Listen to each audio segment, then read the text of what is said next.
stay for the sale. That Friday night, I had a football game, and so I had to attend that. Football? Yep. Good for you. Not much of a star athlete, but I try as hard as I can.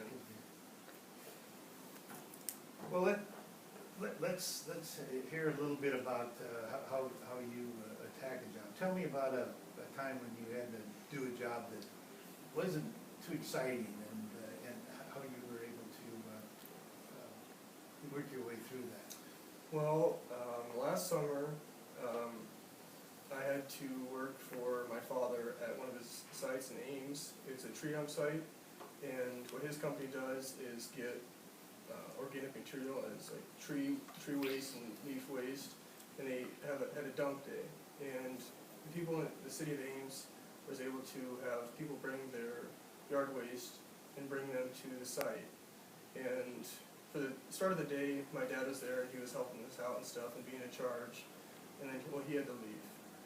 And so, even though I'm not a full-time employee for the office, I was placed as in charge and the foreman of the site, and was controlling all the people coming in and out of the dump.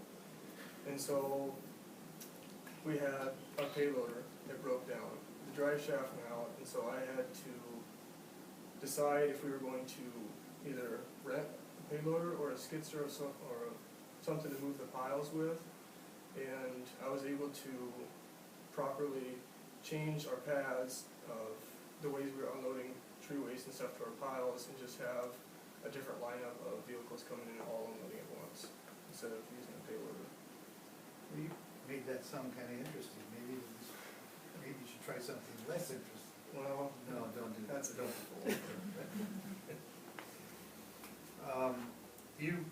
You're a team member. You're a team player. I am a team member.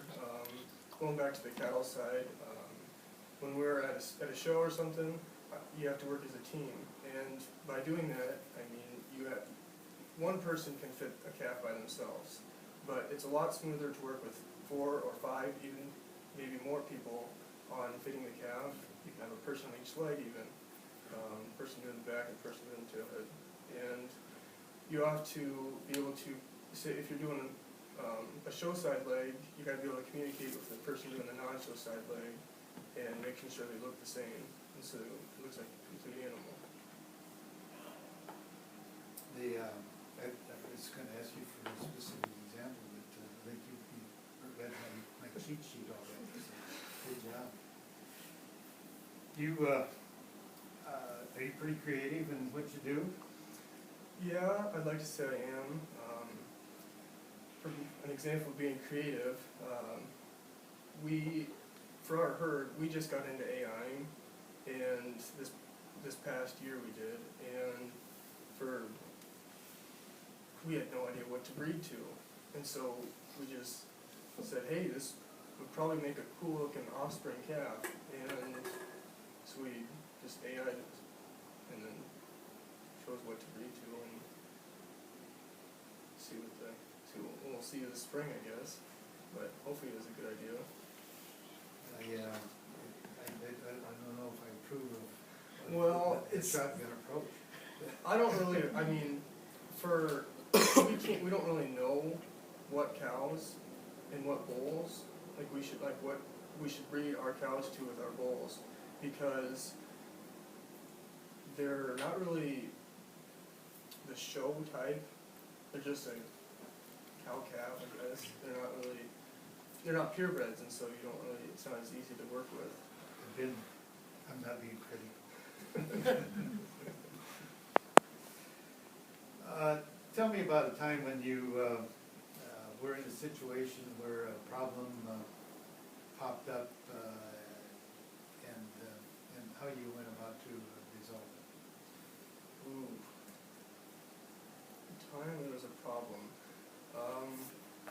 We've had it, and this is everybody. I mean, you could say the same. We had cows get out, and they were in the neighbor's cornfield, and we had to figure out how to get them to an open gate. And they weren't really cooperating with us, and they decided to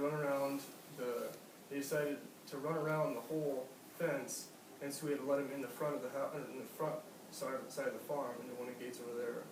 And the way that we worked it out, we had just had to have the whole family come out and help, and Cows getting out is the problem. it's a disaster. Since then, we have changed our fence, we put in high tensile, and so we've never had a problem since, and it's been a couple of years now. You haven't had any trouble communicating with me so far, but give me an example of a difficult situation where you were able to communicate your desires. Can you expand on that a little bit? Well, you talked about fitting the cattle. You got a green team. How would you go about communicating their responsibilities? So far as like teaching them how to do it, is that what you mean? No, assigning the responsibilities. Okay. Communicating that they better know what they're doing. Yeah, they better know what they're doing. I asked the kids what do they think they know how to do best, and then I assign them to do what they say they can do best, and then I would be able to, if I'm doing the leg also, I would just look at them, peek over their shoulders, see if they're doing it right. If they look like they were struggling a little bit, I'd say, hey, try doing this, or maybe come look at this and see if these angles look a little better if you try to put their hair this way or something. Okay. You ever been in a situation where you had to work with somebody that wasn't really easy to get along with? I've been in that situation, and this is a brother-sister rivalry. My sister, she sometimes doesn't understand why working their hair is important, and she always asks us why doesn't my calves look like your calves? Well, and I explained it to her that she needs to brush their hair or use a rice brush or a roto brush every day every time you wash them to train their hair to make sure they look so it's good, and so it's quality hair to work with. That isn't exactly what I had in mind. I figured that. Because I can relate to brother-sister rivalry. I was in one, and I raised kids with them, and now I have grandkids with that. I understand where you're coming from. Where are you gaining your knowledge with respect to how to feed these the show animals relative to the commercial end of your business? The knowledge that I'm gaining, I've had my idol. I would say Phil Hallbach is. I'm sure you know who he is. He's taught me a lot along the ways. And there's also a lady from Texas. Her name's Jeremy Bader. I haven't worked with her as long as Phil, but both of those individuals have taught me how to understand that the calf needs to grow before you start feeding them too much. I mean, if you start pounding the feed to them when they're young, they'll